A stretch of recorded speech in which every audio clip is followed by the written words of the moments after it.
My parents sold my childhood home without telling me to pay my sister's weddings, so I made sure they'd never touch a dime of mine. Again, I'm a 28-year-old guy, and for most of my life, I thought my family was perfect. From the outside, everything looked like a picture of harmony to loving parents, a beautiful house, and a daughter who could do no wrong. Growing up, I was always the responsible one, the one who kept my head down and did what I was supposed to do. My sister Emily, on the other hand, was the golden child, smart, beautiful, and effortlessly charming. It felt like everything she did was praised, while I quietly stayed in the background, trying to make sure everything worked. I wasn't the star of the show, but I didn't mind. I thought that's just how things were supposed to be. I worked part-time jobs in high school and picked up extra hours at the family store just to make sure things went smoothly. My parents always had something positive to say about Emily, how she was excelling at school, getting into all the right programs, and how she was the perfect daughter. Meanwhile, I was left to hold everything together. But as the years went on, I started to feel this subtle resentment building up inside me. It wasn't anything blatant. It wasn't like they ever said, "We don't appreciate you." But the way they spoke about Emily made it feel like I was invisible. Whenever I got good grades or got praised for something, it was always, "Well, that's expected of you, isn't it?" There was never any celebration for my small wins. Everything always seemed to go to her. I started questioning if they even saw me.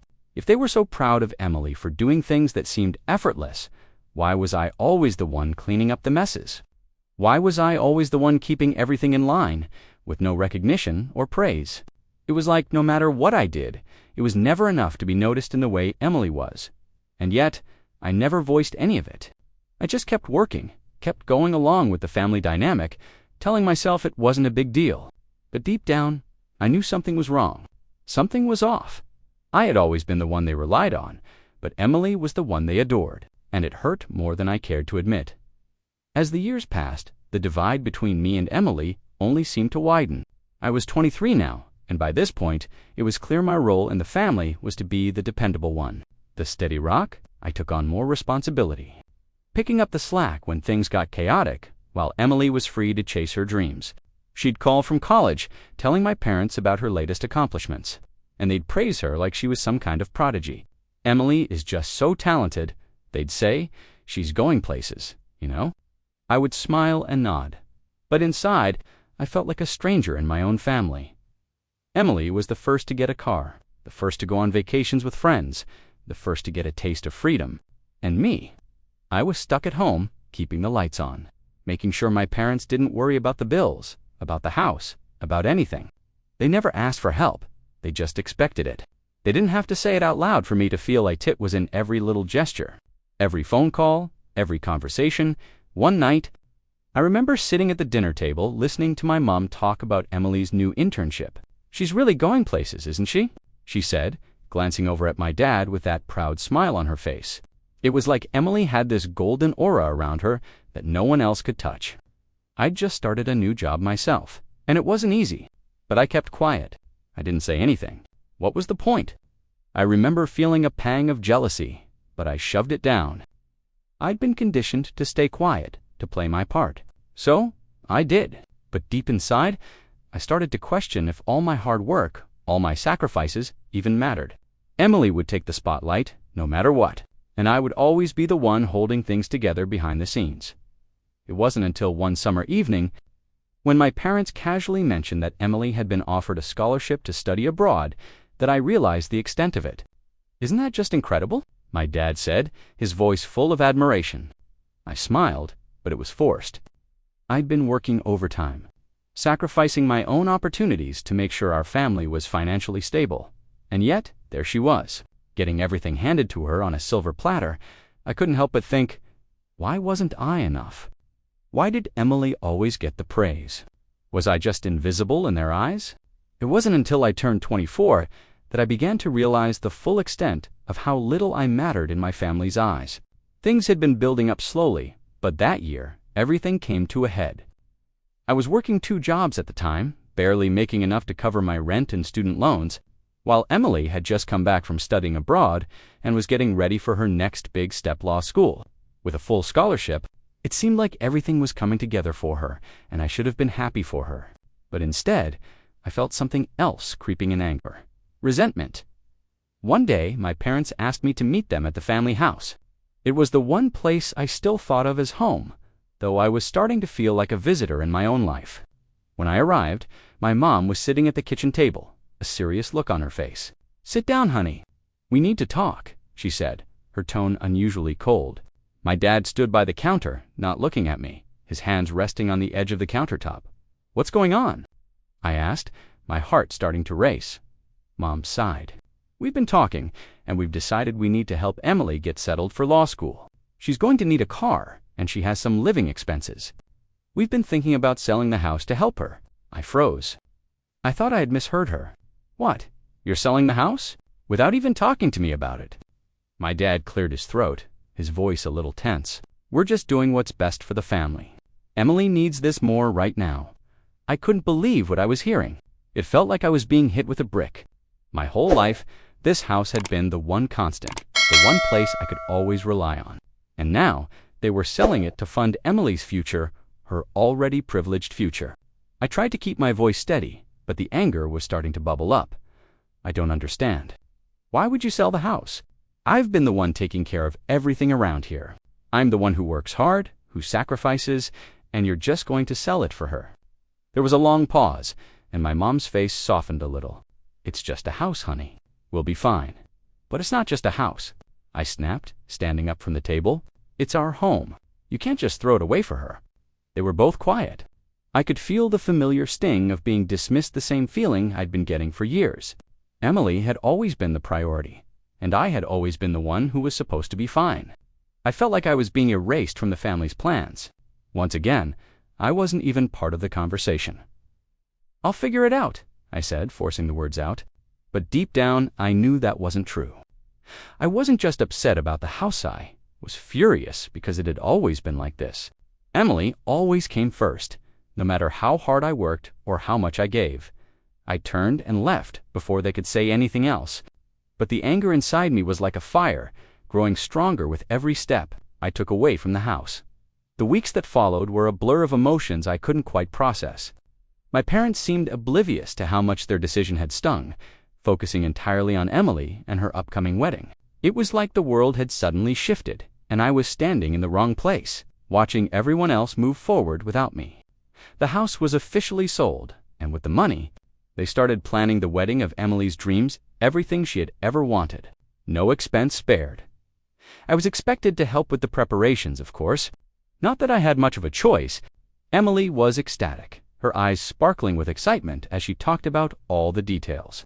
The dress, the venue, the catering, all of it was grand and lavish. "It's going to be the best day of my life," she said, with a smile that almost made me believe she was the only person in the world that mattered. As the wedding plans took shape, I was pushed further and further to the sidelines. I helped with some minor tasks, running errands, dealing with last-minute details, but it felt like I was just a tool for them to use. The more I helped, the more invisible I became. Every time my parents mentioned how incredible everything was going to be for Emily, it stung. One evening, after a particularly long day of wedding preparations, I sat in the kitchen alone, trying to calm the storm brewing inside me. My mom walked in, carrying a stack of wedding invitations. She placed them on the counter with a satisfied sigh. "It's all coming together, isn't it?" she said, almost as if I was supposed to agree. I forced a smile. "Yeah, it's looking great." But inside, I was seething. I had been doing everything for them for years, keeping the family together, filling in the gaps they never saw. And now, here I was, nothing more than a background figure in the perfect fairy tale they were creating for Emily. I had sacrificed my dreams, my time, my peace, and yet they treated me like I was just supposed to be happy to help. The final blow came a week before the wedding. I overheard my parents talking in the living room about the reception. "We'll make sure to pay for everything." "Of course," my dad said, "but Emily's already offered to help cover some costs with her savings." I froze, the words cutting through me like a knife. Emily's savings had always come from the scholarships, the opportunities handed to her without a second thought. And here I was, barely scraping by. And they were treating her like she was the one making all the sacrifices. It wasn't just about the wedding anymore. It wasn't about the house. It was about everything. All the years of feeling like I didn't matter, Like I was just the one who was supposed to be okay while Emily got everything she ever wanted. I stepped outside to get some air, but the cold hit me like a slap.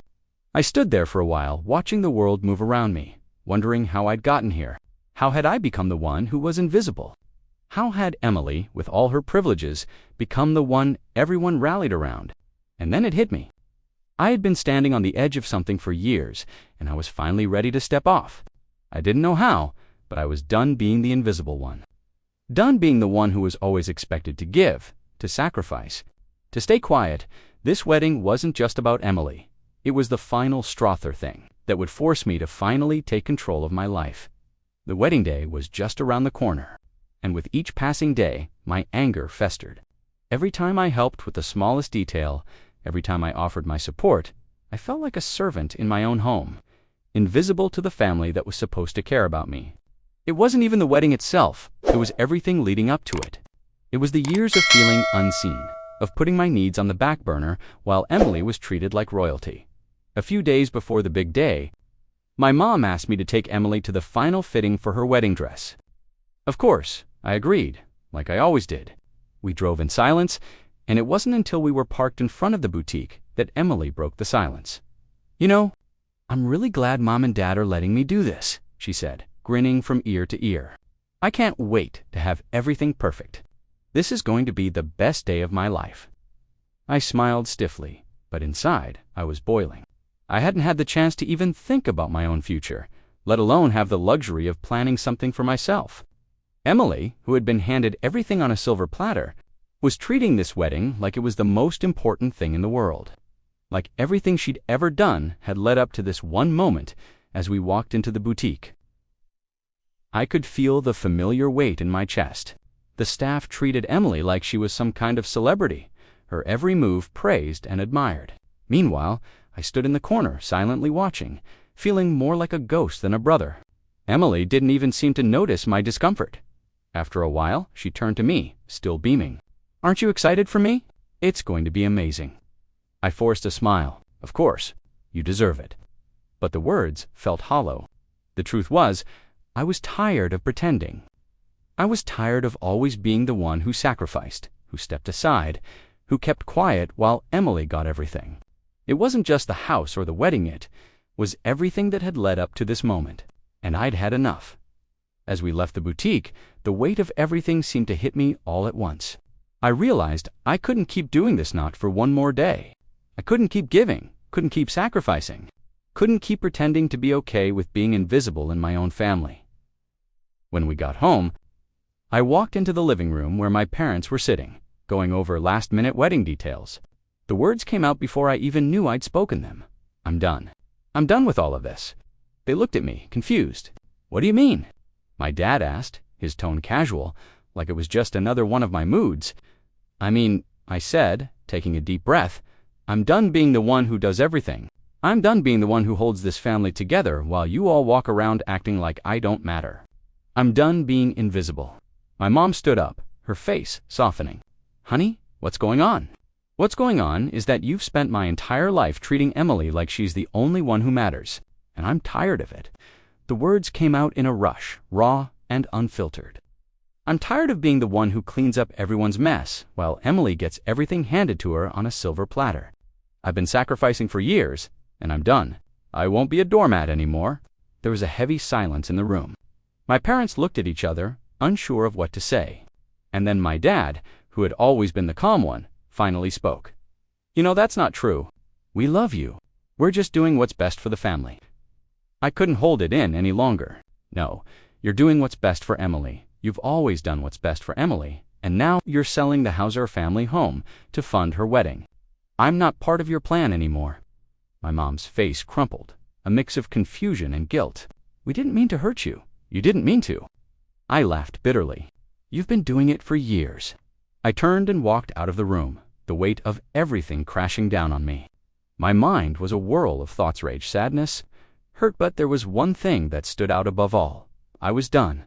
I was done being the second choice, done being the backup. I had been invisible for too long, and it was time for me to change that. The days after that confrontation felt like a strange kind of silence. My parents didn't know how to react to what I had said. Emily was too caught up in the wedding to even notice what was happening beneath the surface. I felt like I had broken something in my family, but I wasn't sure if it was fixable. Then, the unexpected happened. One evening, about a week before the wedding, my mom called me into the living room. She was sitting on the couch, her eyes red as if she'd been crying. My dad was there too, his expression serious. It was unlike anything I'd seen before. "I've been meaning to talk to you," my mom said, her voice softer than I'd ever heard it. "I know I hurt you. And I'm sorry. Your dad and I, well, we made some mistakes. We took you for granted." I stared at her, unable to find the words. This wasn't the reaction I'd expected. After everything, I thought they would brush me off like they always did. But here they were, admitting they had done wrong. My dad cleared his throat. "We sold the house, and we didn't consider how it would affect you. We're sorry, son." That wasn't fair. I felt a knot form in my stomach. Part of me wanted to believe. They wanted to believe that they understood the pain I had been carrying. But the other part of me couldn't forget everything that had led up to this moment. "Why now?" I asked, my voice barely a whisper. "Why didn't you see it before? Why didn't you see me before?" My mom shifted uncomfortably in her seat. "We were too focused on Emily. We didn't realize how much we were neglecting you." There was a pause, and for a moment, I almost felt like I could forgive them, like maybe this was the breakthrough we needed. But just as quickly, something inside me snapped. I stood up, pacing in front of them. "You don't get to fix this with words, Mom. You don't get to throw an apology at me now and think everything will be okay. This is not just about the house or the wedding. It's about the fact that you've been putting her on a pedestal while I've been carrying all the weight. I've been invisible to you for my entire life, and I'm supposed to just forgive you now?" My dad stood up too, his voice rising. "That's not what we're saying. You don't get to say anything right now," I cut him off, "because you didn't listen before. You didn't listen when I was sacrificing my own future. When I was watching Emily get everything handed to her, when I was doing everything for this family. You didn't listen. And now, I'm supposed to forgive you just because you're sorry. That's not how this works." The room fell silent again, the weight of what I was saying hanging heavy in the air. I could see the guilt in their eyes, but it wasn't enough. It wasn't enough to undo all the years of neglect, of being treated as less Dash than Dot. My mom's voice trembled as she spoke. "What do you want from us then? What do you want us to do?" I looked at them, my anger still raw but now mixed with a painful clarity. "I want you to stop pretending like everything is fine. I want you to stop pretending like I don't exist when it's convenient for you. I want to stop feeling like I'm invisible in my own family." For a moment, no one spoke. The realization hit me then. I wasn't going to get what I needed from them. Not now, not ever. They had already made their choices, and I had to live with them. But one thing was clear: I was done. Done with being the one who was always overlooked. Done with trying to make them see me. Done with staying silent for the sake of family harmony. I wasn't going to play their game anymore. I turned and walked out of the room, not looking back. My heart was pounding, but there was a strange sense of freedom that came with that decision. It was like I had finally stepped out of the shadows and into the light. I wasn't going to be invisible anymore. The days following my confrontation with my parents felt like a slow-motion crash. I expected some sort of relief, like I had finally stood up for myself and taken control. But instead, I was met with a heavy emptiness. My family didn't know how to react to my anger, and I didn't know how to process it either. Emily was busy with wedding preparations, and my parents had retreated into their guilt. Leaving me to deal with the fallout alone, I remember the night before the wedding. I was at home, sitting on the couch, staring blankly at the TV, not really watching anything. The house, now empty of its warmth, and the echoes of my childhood felt suffocating. It was just me now. My phone buzzed an unread message from Emily. "Hey, I know things are a little tense, but I still want you to be there tomorrow. It's important to me that you're there." I stared at the message for a while, the words burning into me. It was the same thing she always said, casual, like nothing had ever changed. I wasn't even sure she understood the weight of what was going on, or maybe she just didn't care. The truth was, I didn't know what I was supposed to be feeling. I threw my phone on the couch and buried my head in my hands. The reality of it all sinking in. I wasn't sure if I was angry anymore. I wasn't sure if I was sad. I was just ... empty. The next morning, I woke up with a sense of dread. I had no intention of going to the wedding. They didn't deserve my presence, not after everything. But deep down, something gnawed at me, pulling me back. I wanted to believe that being there would somehow fix everything. I wanted to believe that I could somehow be part of the family again, that showing up would prove I was still there, still willing to be part of it. I put on my suit, stared at myself in the mirror, and for the first time, I didn't recognize the person looking back at me. The man in the mirror wasn't just angry, he was broken. I felt like I had lost myself somewhere in the middle of all the years of sacrifice. All the times I had been overlooked. I sat down at the kitchen table, running my hands through my hair, trying to figure out how to go forward. I couldn't remember the last time I had done something for myself. All of my decisions, all of my actions, had always been in service to my family, to Emily. And now, after all the years of giving, of being the silent one in the background, I didn't know who I was anymore. I sat there for what felt like hours, frozen in place. The wedding was hours away, and yet I couldn't bring myself to go. My anger still simmered beneath the surface, but it was different now. It was exhaustion, emotional burnout. It was the realization that no matter how much I gave, it would never be enough.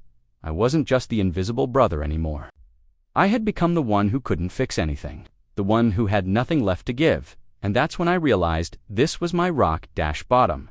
This was the moment when I realized that no one was going to rescue me. No one was going to fix this. If I wanted to move on, if I wanted to heal, I had to do it alone. I stood up, grabbed my coat, and walked out the door for the first time in a long time.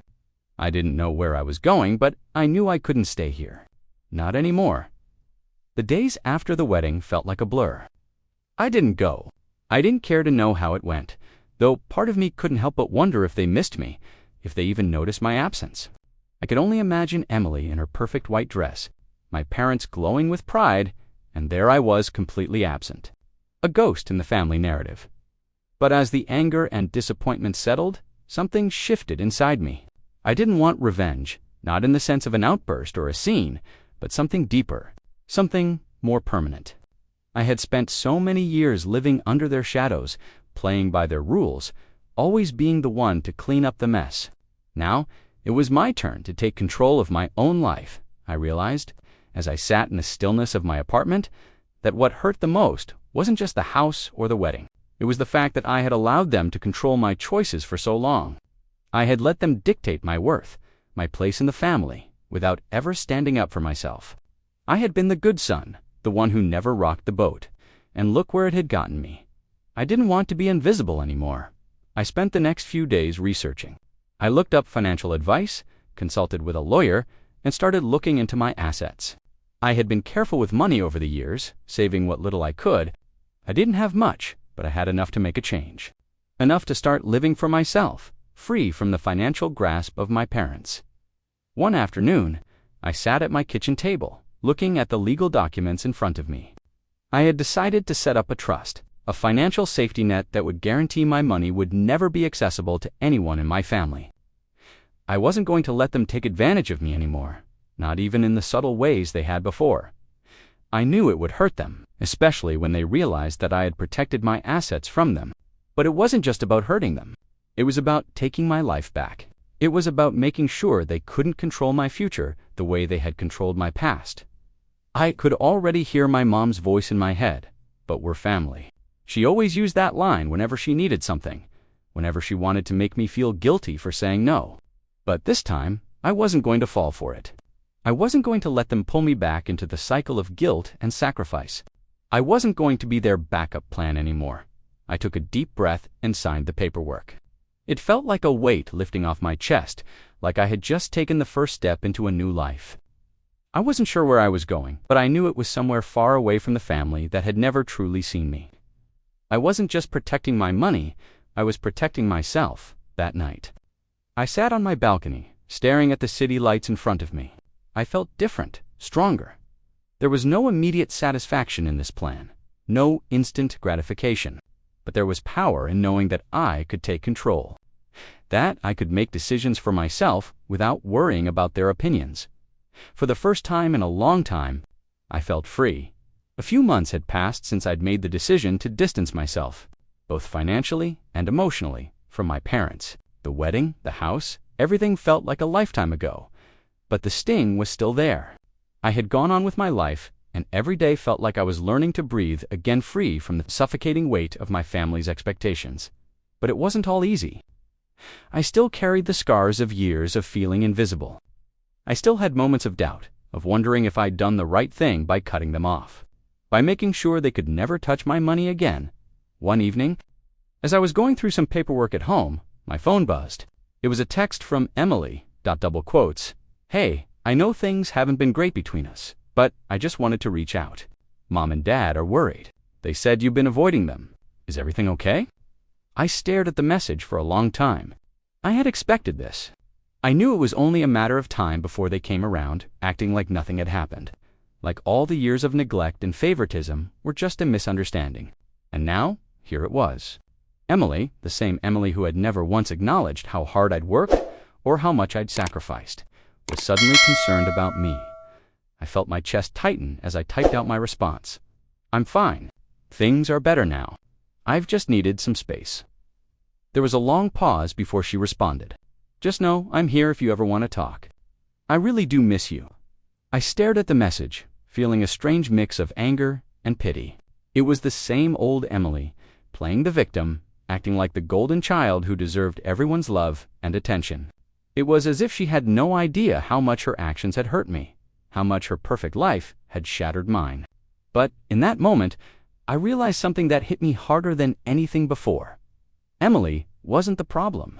My parents were. The more I thought about it, the more I understood. Emily had been raised to believe that she was the center of the world, that her needs and desires came before everyone else's, including mine. She wasn't malicious, just incredibly entitled. And for years, I had allowed it. I had let myself be the one who supported her, who cleaned up the messes, who played the part of the dutiful son. And all for what?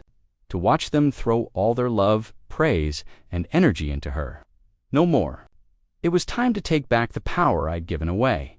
I realized that the money I'd locked away wasn't just a financial move, it was a symbol of my freedom. I wasn't just protecting my finances, I was protecting my future. And now that I had control over that, I could do whatever I wanted. I could live my life on my own terms, without the constant pull of guilt or expectation. It was a weird feeling, empowerment mixed with relief. I was free. Free from the constant comparisons to Emily. Free from the years of being undervalued. Free from the family that had never truly seen me. That night, as I locked my apartment door and settled into bed, I felt something I hadn't felt in years. Peace. For the first time, I could see my own future clearly. And it wasn't defined by my parents or by Emily. It was mine to shape, mine to build. Without anyone's approval, the next day I made a call. I reached out to a financial advisor, asking about investments and how to really make my money work for me. It wasn't just about the money, it was about building something that was mine, something that no one could take from me. It was time to focus on what I wanted, not what they expected from me. And in that moment, I knew I was never going back. It had been a few months since I'd cut ties with my parents and set up the trust.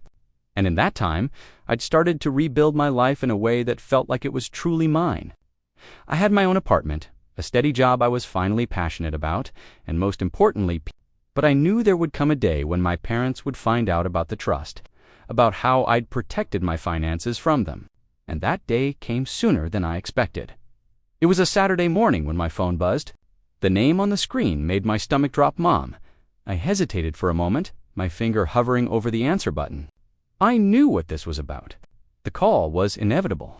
They had found out. Asterisk, I took a deep breath and answered, "Hey, Mom." "Where are you?" she asked, her voice clipped and tight. "We need to talk." I could hear the stress in her voice, and I could feel the anger rising in me. I wasn't ready for this. Not today. But I knew I had no choice. "I'm not coming over," I said, my voice calm, almost detached. "I don't think we need to talk anymore." There was silence on the other end for a moment before she spoke again, her tone softer, almost pleading. "Please, just listen to us. We had no idea you felt this way." I snapped. "You didn't know? You didn't know that you've been taking me for granted for years? That you've been favoring Emily over me my whole life? You didn't realize that I've been carrying the weight of this family while you gave her everything?" I could hear her gasp. "That's not true. We love you. We do you." I cut her off. "Do you really love me?" Or did you just love having someone there to clean up the messes, to do everything, while Emily got all the attention? There was a long pause. I could practically hear her struggling to come up with a response. I had never spoken to her like this before, so raw, so unfiltered, but I was done being the one who stayed silent, the one who bit his tongue. I did what I had to do to survive, I continued, my voice shaking with the weight of everything I was saying, and now I've taken control of my life. I'm not going to let you or Emily or anyone else use me anymore. I'm done being the one who gets left behind. Another silence, and then my mom's voice, barely above a whisper. So, what now? What do you want from us? I didn't have an immediate answer. What did I want? What could they give me now? I want you to understand, I said finally. I don't need you to fix this. I don't need your apologies. I just need you to stop pretending like I'm not here. Stop pretending like I've always been the one who's supposed to sacrifice for everyone else. I could hear her sniffling on the other end, but I didn't feel sorry for her. Not anymore. I had given enough of myself for too long. I was finally taking it back. I'm not going to be there anymore. Mom, I said, the words coming out with a finality that I hadn't expected. I've made my peace with who you are, and I've made my peace with the fact that I'm not the one you'll ever prioritize. And that's okay. But I'm done. For good. I hung up before she could say anything else, my heart pounding in my chest. It felt like I had just set down the heaviest weight. For the first time in years, I felt a sense of closure, not because I had one, but because I had finally spoken my truth. The next few days were silent. My phone stayed quiet. My parents never reached out. They had nothing left to say to me, and in truth, neither did I. They had broken something in me that couldn't be fixed. But I had done something for myself that could never be undone. I had let go of the need for their approval. And for the first time in my life, I was free. The weeks after that conversation were some of the hardest of my life. For a while, nothing changed in the outside world. My job continued. I kept living in my apartment, and I went through the motions, like nothing was different. But inside, I felt like I was carrying the weight of 1,000 unresolved emotions. Every part of me had been pulled in a million directions, and now I was just ... empty. My parents didn't call. They didn't reach out. And for the first time, I realized I had done something they didn't expect. I had removed myself from their world, and in doing so, I had taken away their control over me. But it wasn't a victory. Not really, because the silence from them felt like abandonment, not freedom. I remember one evening sitting on my couch, my phone in hand, staring at it like I was waiting for it to buzz, for some message or call that would end the silence, but it never came. I thought about Emily, and my heart twisted. I hadn't heard from her either. For the first time, I realized how much I had longed for her to just see me too, acknowledge the years I had spent in the background. Always there for her, always giving, always sacrificing. Instead, there was only silence. I felt like I had been completely erased from their lives. It wasn't until a week later that I heard from Emily, in the most unexpected way. I was sitting in a cafe, scrolling through emails, when my phone buzzed with a new message. It was from her. I don't know if you're reading this, but I wanted to reach out. I've been thinking about you a lot, and I feel like everything is falling apart. I don't know what happened with you and Mom and Dad, but I want you to know I'm still here. I'm sorry for everything. I never meant for it to be like this. I stared at the message, the words almost surreal. After everything, the years of being overshadowed by her, the endless sacrifices I had made, the silent pain I had carried, I didn't know how to respond. The message wasn't an apology for the years of neglect or the way I had been treated. It wasn't an acknowledgement of the hurt I had carried for so long. It was just a general, vague sorry, as if all the years of emotional pain could be swept away with a few words. I closed the message without replying. A part of me wanted to reach out, to explain everything, to make her understand what had really happened. But I didn't. It wasn't my job anymore to teach her the lessons she should have learned on her own. The truth was, I had spent so many years trying to fix things, trying to make people see me, trying to prove I was worthy of love and recognition, and now I was done. The next few weeks were a strange mix of grief and relief. Grief, because I had lost something precious. Relief, because I had gained something even more important, my independence. For the first time, I was no longer defined by their expectations, their love, or their approval. I was free. But the price of that freedom wasn't cheap. It came with a deep ache that I couldn't ignore. I missed the family I used to know, the one that felt like a safe place, even if it had been built on false pretenses. The emotional fallout of cutting them off was harder than I had imagined, and there were nights when I wondered if I had made the right choice. Still, in those moments of doubt, I would remind myself this wasn't just about being angry anymore. This wasn't about revenge. It was about healing. It was about letting go of the need for their approval and learning how to exist outside their shadow, and as painful as that process was, I knew it was the only way forward.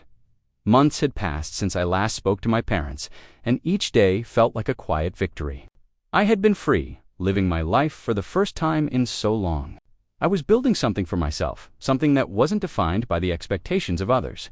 It was hard, some days more than others, but I knew it was the right path. The weight of years of being unseen, of being the one who gave and gave without receiving, was starting to lift. I was learning to live for myself, to not worry about being perfect or always sacrificing for others. I'd started therapy, which helped more than I ever expected. Slowly, I came to understand just how deep my wounds went, how much I had internalized over the years. I wasn't just hurt by their actions. I had become conditioned to believe I wasn't worthy of anything more than what they gave me. And, for the longest time, I had accepted it. But now, I was healing. I had taken up new hobbies, started to care for myself in ways I hadn't thought possible. I was finally doing the things I had always put off. I began traveling on my own, something I never had the chance to do, while always carrying the weight of my family's needs. I made new friends, people who appreciated me for who I was, not what I could do for them. And every day, I felt more and more like myself. One morning, a few weeks ago, I woke up with a sense of calm that I had never felt before. I wasn't angry anymore, at least not in the way I used to be. The anger that had once consumed Mitha, anger toward my parents, toward Emily, toward myself, for staying silent for so long, had finally dissipated. What replaced it was a quiet, steady sense of self. I didn't need their approval anymore. I didn't need them to validate me. I had created my own path. And for the first time in my life, I was proud of it. I still hadn't spoken to my parents, and, honestly, I wasn't sure if I ever would. The family I had known was gone, and I wasn't sure that any amount of reconciliation would change the fact that we were no longer the same. They had their own lives, their own choices, and I had mine, but that was okay. One evening, as I sat on my balcony looking at the skyline, I received an email from my mom. It wasn't a long message, just a simple note. "I don't know what I can do to fix things, but I'm here if you want to talk. We miss you." I read it over and over, unsure of how to respond. A part of me wanted to reply, to try and make things right, to mend the broken pieces. But as I sat there, I realized that I didn't need to. I had done all the mending that I needed. I had made peace with myself, and that was the most important thing. I didn't respond to the email, but I also didn't feel angry. I didn't feel betrayed. I simply felt okay. I felt like I had finally taken back my life, my choices, my voice, and that was enough. I had learned the hardest lesson of all, that sometimes the only way to move forward is to let go. To stop holding on to the idea of what you think family should be, and accept that you are the only person who can create the life you want. The road ahead was mine to walk, free from the weight of the past, and for the first time, I knew that whatever came next, I would be ready for it. Because I had finally learned to stand on my own 2 feet, with no one else's approval or expectations weighing me down.